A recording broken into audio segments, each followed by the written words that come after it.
Welcome to VVD news. ప్రజల కోసం ప్రశ్న చేకూరుతున్నాయి. నేను మీ సాయిస్తా రంగశెట్టి. ముందుగా ఈ రోజు బులెటిన్ కు స్వాగతం.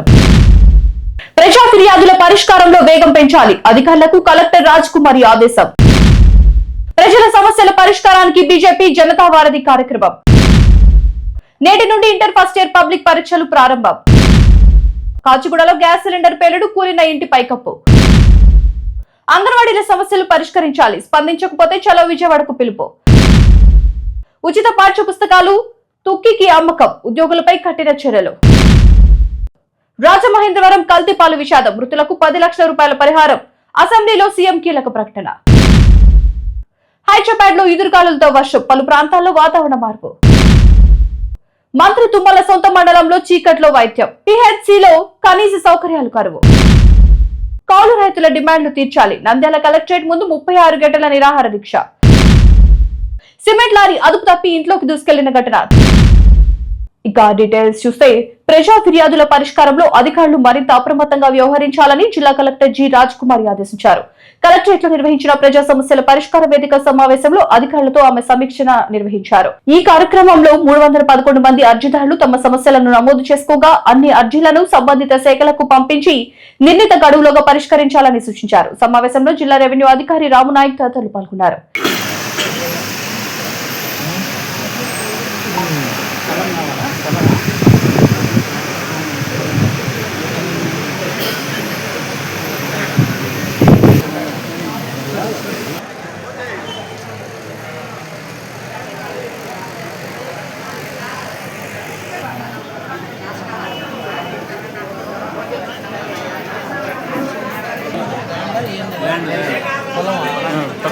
తక్కువ ఎంట్రీ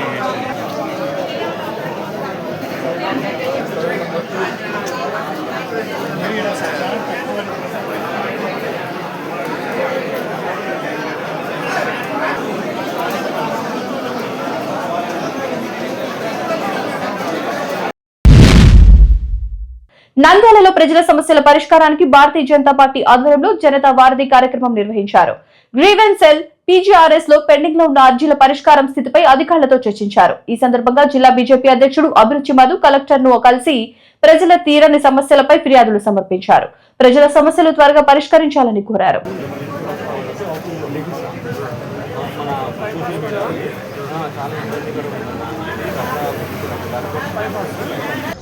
మీడియా మిత్రులకు నమస్కారం. ఈరోజు గ్రీవెన్స్ సెల్లో భాగంగా అదే కార్యక్రమానికి ప్రజలకు ప్రభుత్వానికి మధ్యలో వారధిగా ఉంటూ వారి సమస్యలను మేము స్వీకరించి కార్యాలయంలో అదే సమస్యల మీద మళ్ళీ కలెక్టర్ గారిని కలవడం, సంబంధిత ఫైల్ ఎక్కడికి వెళ్ళింది ఏంటి అనేది కూడా ఫాలోఅప్ చేస్తూ వారి సమస్యలు త్వరితగతిన పరిష్కారం అయ్యేలాగా చేస్తున్న ఈ కార్యక్రమానికి జనతా వారధి అనే కార్యక్రమం దాదాపుగా గత 6 వారాల నుంచి ఇది రాష్ట్ర పార్టీ తీసుకున్న కార్యక్రమం. అందులో భాగంగా ప్రజల నుంచి వస్తున్న అనేక రకాల సమస్యల్లో ముఖ్యంగా ఎక్కువగా పూర్తిగా రెవెన్యూకు సంబంధించిన సమస్యలే సగానికి పైగా వస్తున్నాయి. అందులో కూడా ముఖ్యంగా ఆన్లైన్ అయిన చోట విస్తీర్ణాలు తగ్గడం, పొలం ఉంది, పాస్బుక్లో ఉంది, పేపర్లో ఉంది, మరి ఆన్లైన్లో చూస్తే విస్తీర్ణం తగ్గడం, ఇలాంటి సమస్యలు ఎక్కువ ఉన్నాయి. వాటి మీద సత్వర న్యాయం జరిగేలాగా ఒకటి. అలాగే రైతులను ఉద్దేశించి దాదాపుగా 2 లక్షల క్రాప్ లోన్ వరకు ఎటువంటి ష్యూరిటీ లేకుండా రైతు పాస్బుక్ మాత్రమే పెట్టుకొని ఇవ్వాలని చెప్పి బ్యాంకు నామ్స్ ఉన్నాయి. అలా కాకుండా బ్యాంకులు రైతులతో చాలామందిని ఇబ్బంది పెడుతూ మీరు పక్కన వారితో ష్యూరిటీ ఇవ్వాల్సిందే, ఇస్తేనే ఇవ్వడానికి అని చెప్పి అలాంటి సమస్యలు కూడా కలెక్టర్ గారికి దృష్టికి తీసుకొని వెళ్ళి ఇక్కడికిక్కడే బ్యాంక్ అధికారులతో కూడా మాట్లాడించే ప్రయత్నం చేయడం, ఇలాంటి అనేక రకాల సమస్యల మీద ప్రతి వారం వస్తున్న కార్యక్రమంలో భాగంగా ఇవాళ కూడా ఆ సమస్యలపై కలెక్టర్ గారిని కలవడం జరిగింది. ఇంటర్మీడియట్ మొదటి సంవత్సరం పబ్లిక్ పరీక్షలు సోమవారం ప్రారంభమయ్యాయి. విద్యార్థులు ముందుగానే పరీక్ష కేంద్రాలకు చేరుకొని ఉదయం 9 నుంచి మధ్యాహ్నం 12 గంటల వరకు లాంగ్వేజ్ పరీక్ష రాశారు. జిల్లాలో 55 పరీక్షా కేంద్రాల్లో మొత్తం 15,744 మందిలో 15,127 మంది హాజరై 96.7% హాజరు నమోదైంది. కేంద్రాల వద్ద పోలీస్ బందోబస్తు మధ్య పరీక్షలు ప్రశాంతంగా జరిగాయని ఆంధ్రప్రదేశ్ ఇంటర్మీడియట్ విద్యా మండలి అధికారులు తెలిపారు.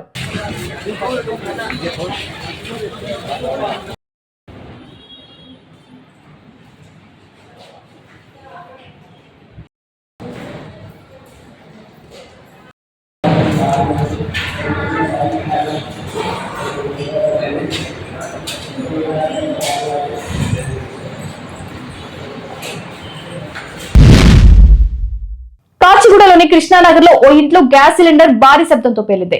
ప్రమాద సమయంలో ఇంట్లో ఎవరూ లేకపోవడంతో ప్రాణాపాయం తప్పింది. పేలుడు ధాటికి ఇంటి పైకప్పు కూలిపోగా సమాచారం అందుకున్న పోలీసులు, ఫైర్ సిబ్బంది మంటలను అదుపులోకి తెచ్చారు.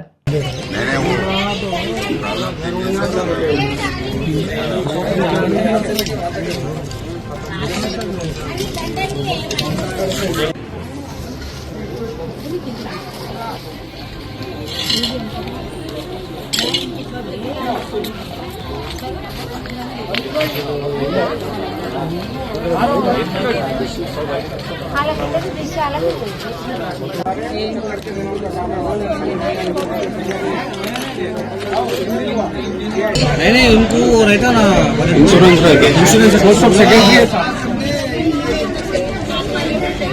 एमएलए साहब प्रेसिडेंट है ना, बोलो हमारे एमएलए साहब जो करना है करते देने देंगे, इंशाल्लाह देने करेंगे वो करना है भाई। सिलेंडर बुक के पूरा जानबूझ के तो मैं तो लिए ना भैया।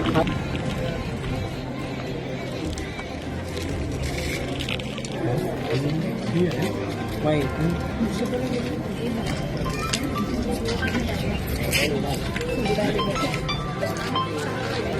Hello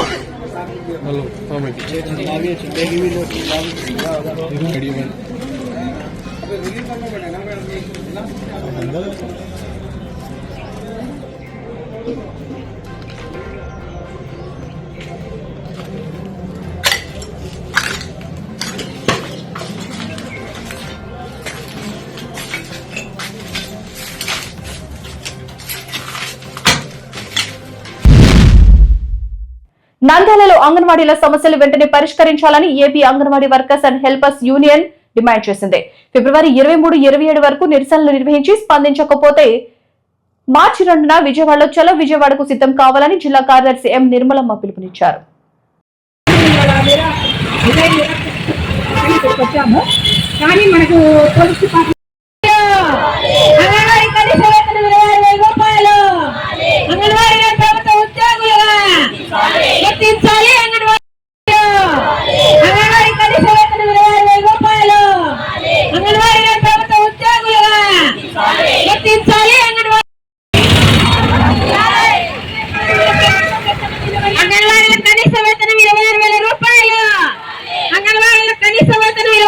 anganwadi workers and helpers రాష్ట్ర వ్యాప్తంగా 23 నుండి 27వ తేదీ వరకు రిలే నిరాహార దీక్షలు చేయాలని మరి రాష్ట్రం పిలుపిచ్చింది. ఈ పిలుపులో భాగంగా మరి ఈ రోజు శాంతియుతంగా మేము చేయాలని నిరాహార దీక్షకు వస్తే ఎన్నో అడ్డంకులు ఆటంకాలు ఉంటున్నాయి.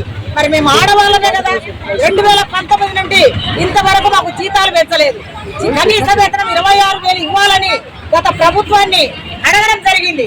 42 రోజుల చారిత్రాత్మక సమ్మె ఇదే ప్లేస్ లో అక్కడ చేయడం జరిగింది. అక్కడంతా డెవలప్ అయింది, హోటళ్లు ఉన్నాయి, కానీ మేము మాత్రం డెవలప్ కావడం లేదు. మా జీతాలు అరకొరగానే ఉంటున్నాయి, నెల నెల సక్రమంగా రావడం లేదు, డిఎల్ లేవు. రోజు మనం ఆఫీస్ కు ఎన్నిసార్లు తిరగాల్సి వస్తుంది. మరి అనేక పనుల భారం మా మీద పడుతుంది. వీటినన్నింటినీ ప్రభుత్వం గుర్తించకుండా వాళ్ళ పనులు చేయించుకుంటూ మమ్మల్ని చాలా నిర్లక్ష్యానికి రోడ్డున వదిలేశారు.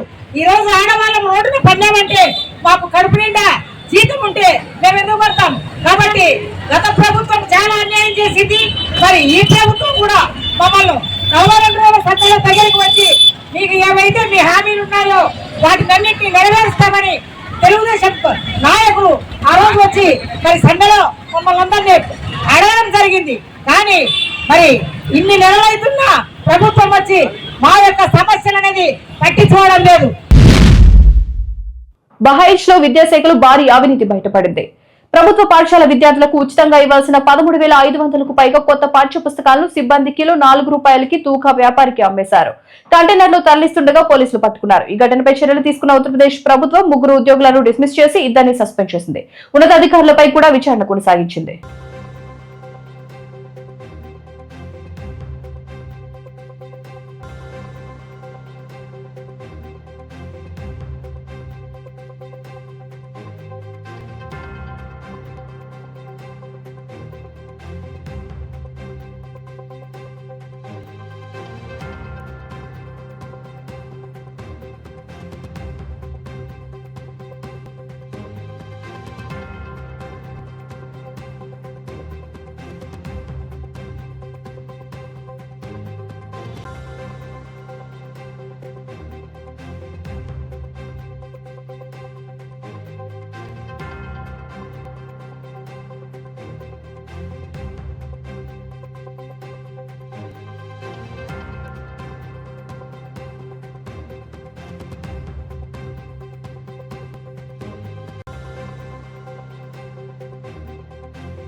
రాజమహేంద్రవరం కల్తీ పాలు తాకి జరిగిన మరణాల ఘటనపై అసెంబ్లీలో ముఖ్యమంత్రి నారా చంద్రబాబు నాయుడు ప్రకటన చేశారు. మృతుల కుటుంబాలకు ఒక్కొక్కరికి 10 లక్షల రూపాయల చొప్పున ఆర్థిక సహాయం అందజేస్తామని తెలిపారు. ఈ ఘటనపై పూర్తి స్థాయి విచారణ జరిపి బాధ్యులపై కఠిన చర్యలు తీసుకుంటామని ఆయన తెలిపారు. దురదృష్టకరమైన సంఘటన. దీన్ని ఎవరైతే ఇప్పటికే మీరు చూసే ఈ సంఘటన కూడా ఇప్పుడే మినిస్టర్ గారు ఎక్స్ప్లెయిన్ చేశారు. కిమ్స్ ఆసుపత్రి సమాచారం ప్రకారం వాంతులు, కడుపు నొప్పి, మూత్రం నిలిచిపోవడం, డయాలసిస్ సమస్యతో పేషెంట్లు వచ్చారు. వీళ్ళందరూ కూడా లాలాచెరు ప్రాంతంలోని చౌడేశ్వర్ నగర్, స్వరూప్ నగర్కి చెందినవారు.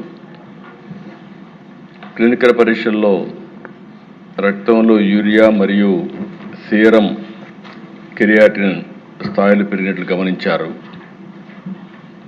ఇమ్మీడియట్గా ఆ నమూనాలని తీసుకుని ఎక్కడి నుంచి వస్తుంది, సోర్స్ ఏంటి, అన్ని విధాలు కూడా ఎంక్వైరీ చేస్తున్నారు. ఇది ఒకసారి చూస్తే దిశ కోరుకొండ మండలం నర్సాపురం గ్రామం వరలక్ష్మి మిల్క్ డైరీ ఒక 106 మందికి మిల్క్ సరఫరా చేయడం, ఆ మిల్క్ని ఆ డైరీ నుంచి వచ్చే మిల్క్ దీనికి కారణమని ప్రాథమికంగా నిర్ధారించారు. దీనివల్ల దేశం ఇప్పటికే 4 చనిపోయారు, 8 మంది హాస్పిటల్లో ఉన్నారు, ఇంకా 2 వెంటిలేటర్ పైన ఉన్నారు. ఇవన్నీ కూడా ఎప్పటికప్పుడు మానిటర్ చేస్తూ వీళ్ళు కూడా చనిపోయిన వాళ్ళని చూస్తే 3 అయితే 70 years అబవ్ ఉన్నారు. కృష్ణవేణి 74, రాధాకృష్ణమూర్తి 76, శేషగిరిరావు 72, రమణి మాత్రం 58. 2 మహిళలు 2 పురుషులు ఉన్నారు. అయితే దిశ ఇవన్నీ చూసిన తర్వాత మొత్తం నమూనాలను కూడా తీసుకొని డిఫరెంట్ ల్యాబ్స్కి టెస్టింగ్ పంపించారు. ఎవరైతే దీనికి ప్రధాన కారణమైనటువంటి వ్యక్తి పోలీస్ డిపార్ట్మెంట్ కస్టడీలో కూడా తీసుకున్నారు. ద్రోణి ప్రభావంతో హైదరాబాద్ లో ఒక్కసారిగా వాతావరణం మారింది. Khairatabad, Musheerabad RTC cross road, Chikkadpally ప్రాంతాల్లో మోస్తరు వర్షం కురుస్తుండగా ఎల్బీనగర్, మలక్పేట్, ఉప్పల్, చార్మినార్, వనస్థలిపురం ప్రాంతాల్లో ఈదురుగాలులు బీభత్సం సృష్టించాయి. నగరంలోని తూర్పు, దక్షిణ ప్రాంతాల్లో గాలివాన ప్రభావం ఎక్కువగా ఉంది.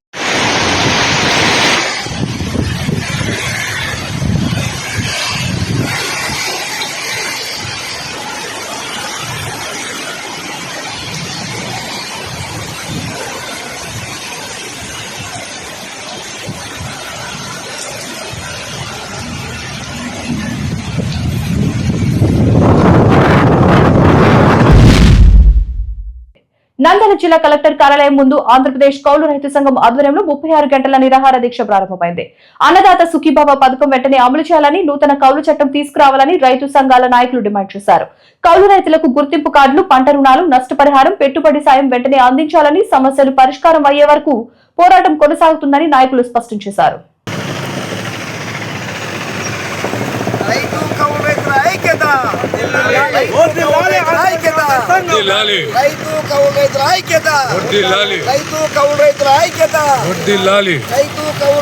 సుధాకర్, ఆంధ్రప్రదేశ్ కౌలు రైతు సంఘం నంద్యాల జిల్లా ప్రధాన కార్యదర్శిని. ఈరోజు రాష్ట్ర వ్యాప్తంగా కౌలు రైతులకి అన్నదాత సుఖీభవ 20,000 వెంటనే ఇవ్వాలని ఈరోజు నిరవధిక దీక్షలు కొనసాగుతూ ఉన్నాయి. అట్లాగే మన జిల్లాలో కూడా ఈరోజు ఈ యొక్క కార్యక్రమంలో దాదాపు 75 మంది రైతులు పాల్గొంటున్నాము. ముఖ్యంగా కౌలు రైతులకు ఈ ప్రభుత్వం అన్నదాత సుఖీభవ ఒకేసారి 20,000 రూపాయలు ఇస్తానని వాగ్దానం చెప్పి ముసాయిదా చట్టాన్ని మేము తయారు చేస్తున్నామని గ్రామాల్లో సభలు, సమావేశాలు పెట్టి ఇంతవరకు కౌలు రైతులను పట్టించుకోకపోగా ఈరోజు ఈ దీక్షకు పూనుకోవడం జరిగింది. ఇప్పటికైనా కౌలు రైతులను వెంటనే గుర్తించి కౌలు కార్డులు ఇచ్చి వాళ్ళకు అన్ని విధాలుగా వారి సంక్షేమం కోసం పాటుపడాలని ప్రభుత్వాన్ని ఈ సందర్భంగా డిమాండ్ చేస్తూ ఉన్నాం. రాష్ట్ర వ్యాప్తంగా ఆంధ్రప్రదేశ్ రైతు సంఘం, కౌలు రైతు సంఘాల ఆధ్వర్యంలో అన్ని జిల్లా కలెక్టర్ కార్యాలయం ముందు 36 గంటల నిరసన దీక్షలు జరుగుతున్నాయి. ప్రధాన ఉద్దేశం ఎన్నికల్లో అనేక రకాల హామీలు ఇచ్చి అధికారంలోకి వచ్చినటువంటి చంద్రబాబు నాయుడు కౌలు రైతులను మోసం చేశాడు. కౌలు రైతులందరికీ కూడా గుర్తింపు కార్డులు ఇస్తానని చెప్పేసి సమగ్రమైనటువంటి కౌలు చట్టాన్ని అమలు చేస్తానని, పంట నష్ట పరిహారం ఇస్తానని, 20,000 రూపాయలు పెట్టుబడి సాయంగా అన్నదాత పథకం కింద ఇస్తానని చెప్పి మాయమాటలు చెప్పి మోసం చేశాడు కౌలు రైతులను. ఇప్పటి వరకు రాష్ట్ర వ్యాప్తంగా ఏ ఒక్క గ్రామంలో కూడా కౌలు రైతులకు పెట్టుబడి సాయం నయా పైసా విధించలేదు. అందుకే రాష్ట్రంలో జరుగుతున్నటువంటి అసెంబ్లీ సమావేశాల సందర్భంగా ఈ రాష్ట్రంలో ఉన్నటువంటి కౌలు రైతుల సమస్యల్ని చర్చించమని, కౌలు రైతులందరికీ కూడా సమగ్రమైనటువంటి చట్టం తీసుకురావాలని చెప్పి కౌలు రైతులకు పెట్టుబడి సాయం కింద అన్నదాత సుఖీభావ పథకం కింద వెంటనే ఒకే విడతలో 20,000 రూపాయలు వాళ్ళ అకౌంట్లలో జమ చేయాలని చెప్పేసి, కరువు పరిస్థితుల్లో లేదా అధిక వర్షాల సమయాల్లో పంట నష్టం జరిగితే ఇతర రైతులతో సమానంగా కౌలు రైతులందరికీ కూడా పంట నష్ట పరిహారం సకాలంలో ఇవ్వాలని, భూ యజమాని సంతకంతో సంబంధం లేకుండా కౌలు రైతులకు గుర్తింపు కార్డులు ఇవ్వాలని చెప్పేసి ఆంధ్రప్రదేశ్ రైతు సంఘం, కౌలు రైతు సంఘాలుగా డిమాండ్ చేస్తున్నాం. ప్రభుత్వాలు వెంటనే స్పందించి కౌలు రైతులకు న్యాయం చేయాల్సిందిగా డిమాండ్ చేస్తున్నాం. ఖమ్మం జిల్లా దమ్మపేట పిహెచ్సిలో కనీస సౌకర్యాల కొరత వెలుగులోకి వచ్చింది. రోడ్డు ప్రమాదంలో గాయపడిన వ్యక్తిని చికిత్స కోసం తీసుకురాగా విద్యుత్ సరఫరా నిలిచిపోయింది. ఇన్వర్టర్ పనిచేయకపోవడంతో డాక్టర్లు సెల్ ఫోన్ టచ్ లైట్లతో చికిత్స అందించారు. నిధుల కొరతతో రిపేర్ చేయని ఆసుపత్రి సిబ్బందిపై విమర్శలు వెల్లువెత్తుతున్నాయి.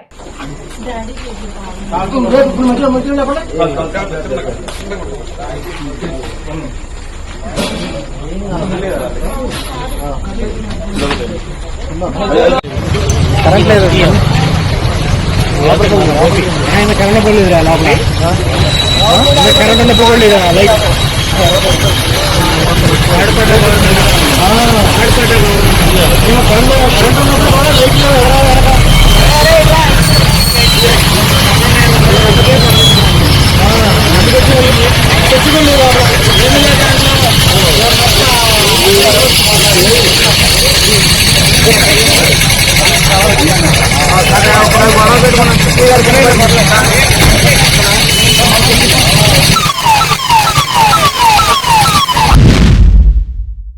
ఆంధ్రప్రదేశ్లోని నెల్లూరు జిల్లా కోవూరు వారధి సెంటర్ సమీపంలో ముంబై జాతి రహదారిపై సిమెంట్ లారీ అదుపు తప్పి బీభత్సం సృష్టించింది.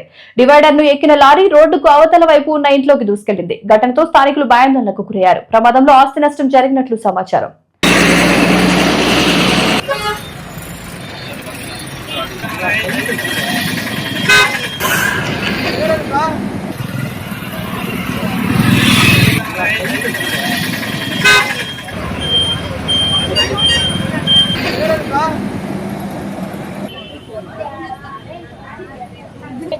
వాళ్ళని అడిగితే మనకు క్లారిటీ వస్తుంది. మేము అక్కడి నుంచి వచ్చి 1:00 మేము లేచినాము. దప్పని సౌండ్ వచ్చింది. ముందు మామూలుగా అప్పుడప్పుడు పంచులు అవుతా ఉంటాయి ఈ లారీలు వెనక. సరేలే పంచులు లేనిదిలే అని అనుకున్నాము. మా ఇంటి పక్కన ఒక అబ్బాయి వచ్చి మామ మీ ఇల్లెక్కేసింది లారీ అనలేకే మా ఆయన పరిగెత్తుకుంటా వచ్చాడన్న. పరిగెత్తుకుంటా వచ్చేటప్పటికి ఆ లారీ ఇంటి మీద నుంచి తోసుకొని వచ్చేస్తుంది. కింద వాళ్ళిద్దరు ఉండిపోయి ఉన్నారు, మా పెదబాబు పెదమ్మ. వాళ్ళని మా ఊళ్ళో లాగారు బయటికి. చూసారు కదా, ఇది ఇవాళ అప్డేట్స్. మరిన్ని అప్డేట్స్ కోసం చూస్తూనే ఉండండి వివిడి న్యూస్. ప్రజల కోసం ప్రశ్నించే గొంతున్నాయి.